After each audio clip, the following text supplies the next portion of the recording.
All right, so I've been battling heat soak on my Jeep Cherokee for quite a few years now. And I've tried a lot of things to combat it, whatever you want to say. Uh, Everything helped, but nothing really solved the issue. I've tried putting hood vents in, which helped, but didn't solve the issue. I tried wiring my fan. I tried wiring my electric fan so I could turn it on and off at my convenience as well as it coming on automatically. And that helps a little bit. But still, on hot days when I'm running low and slow, I still get heat soak. So the last piece of the puzzle is a heat shield on the injectors.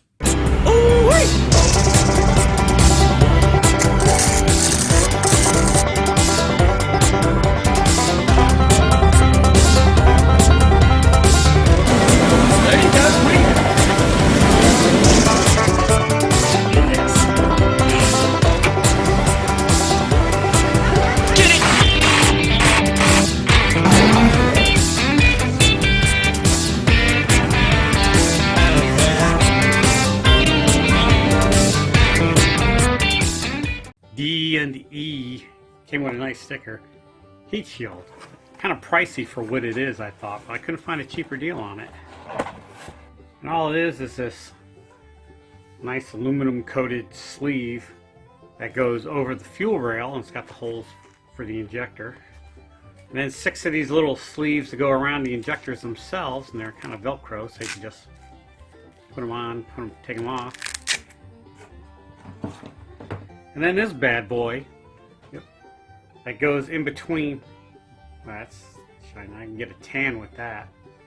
But this thing goes in between the exhaust manifold and the intake manifold, and hopefully deflects the heat away.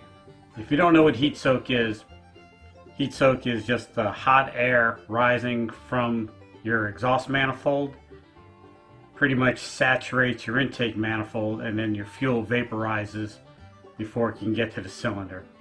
You put in a heat shield in between the exhaust and the intake, and it deflects some of the heat, keeps your fuel rail nice and cooler, allowing the fuel to enter the cylinder and vaporize, thus performing the voodoo magic to make the vehicle go forward. So the first step is to remove the air intake hose from the throttle body. That gives you a little bit more room to work with. Removed 4 10mm bolts holding on the fuel rail. The fourth one, all the way by the firewall, is going to require a deep well socket. Remove the throttle cable and the kickdown cable.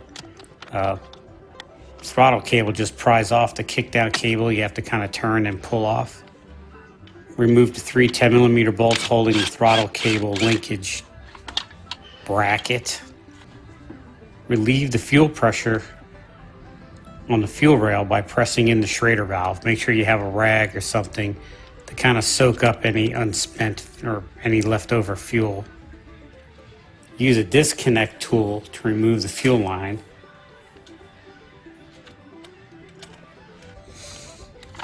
Gently pull the fuel rail out. When I mean gently, I mean put both knees into it and pull like hell, because that thing's stuck on there pretty hard sometimes. I use a pick to get out any O-rings that didn't come out with the injectors. I had about half stuck and half came out. I use a rag with a little bit of carbon choke cleaner to kind of clean up the residue around the ports. Right on the fuel rail, remove the clips that hold the injectors in place. Pull and twist the injectors out. Some come out easy, some come out hard. It's a crapshoot.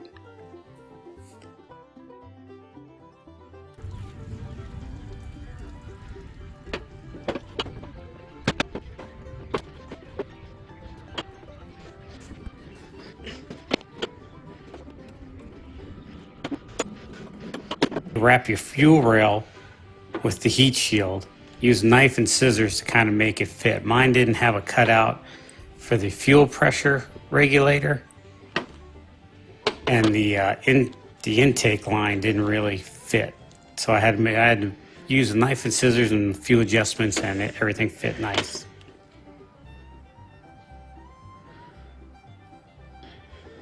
Push the injectors back in.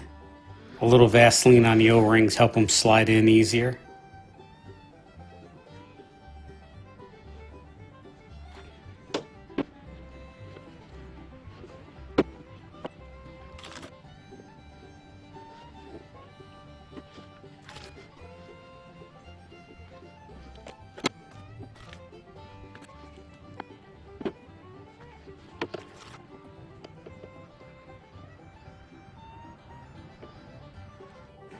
And for all you people out there screaming at me, yes, I heard you. Finally, I realized I put the injectors in backwards. This is in backwards. These two I corrected. Hachi-machi, how did I do that? I don't know. Why I didn't see that until, I don't know. Dumbassery. Now just push the heat shield in place. It just kind of sits on top.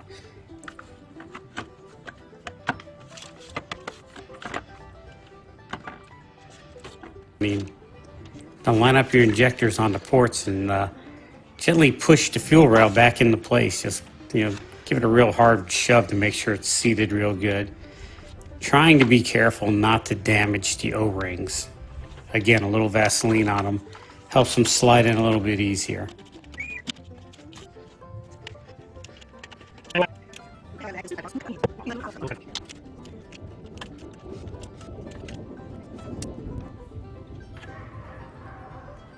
Push on your fuel line.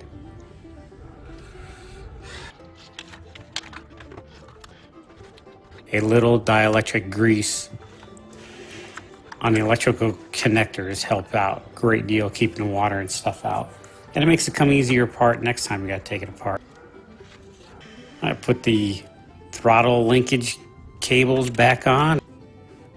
Here's why you should take lots of pictures. I'm not sure if this goes on this side of the rail or on this side of the rail, but let's take a look at what Wendy's Jeep looks like.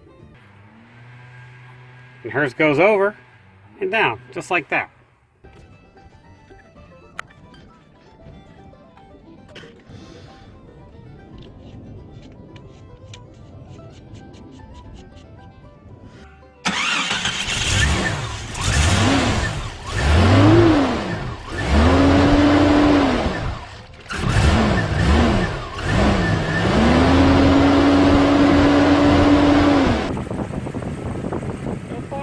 Pretty good. I didn't put these little wraps around the injectors yet. So far so good. You can hear it idling in the background. I did have to take my battery terminals off and touch them together to reset the computer.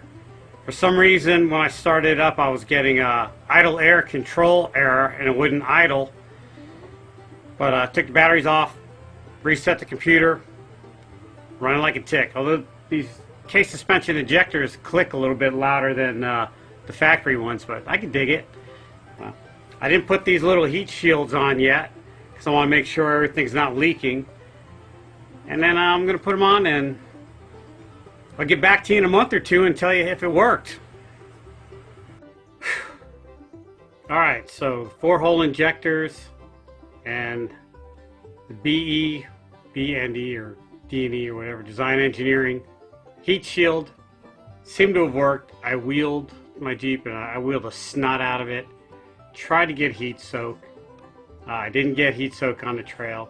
A couple weeks later I went back and I drove, not quite as hard, but I let my Jeep idle for a little bit while I put my sway bar links on and then decided to shut it off and then started it right back up.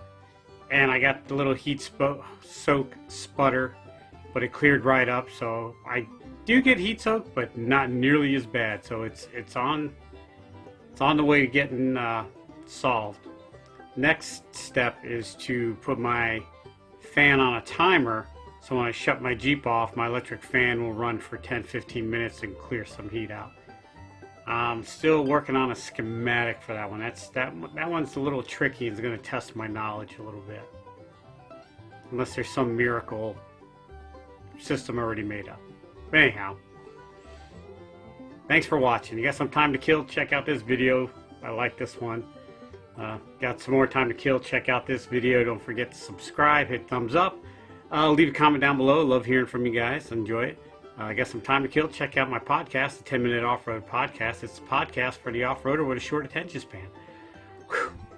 Now I need some oxygen.